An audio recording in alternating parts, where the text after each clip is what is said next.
So again, my hope is that we get some concessions from some of our would-be allies and use those as examples of how easy it is for us to negotiate back off of those tariffs while giving United States manufacturers, an advantage. And I think over the course of 5 or 6 years that we could probably attract some of those international dealers that it would be advantageous for the market in the United States to deal with the market, that you bring some of your operations here. So like Toyota did back, I think it was in the 80s, in order to, we did protectionism. We tried to take the big three auto manufacturers and give them market access and kind of hold the foreign dealers out of the country.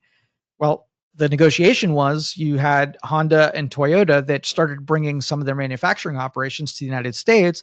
And since we bought those cars and they were manufactured here, they can do it competitively. They didn't move their whole company here.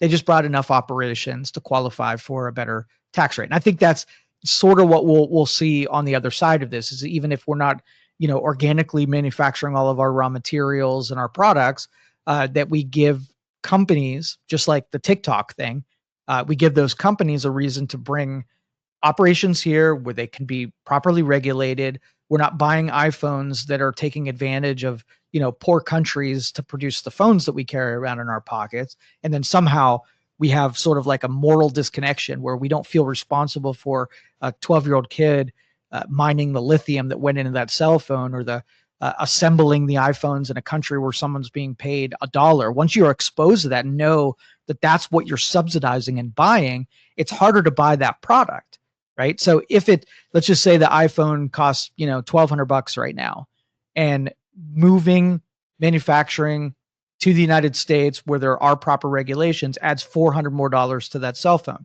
Would you be a buyer knowing that you're subsidizing your neighbor's paycheck rather than the 12-year-old miner or the 12-year-old assembler in China?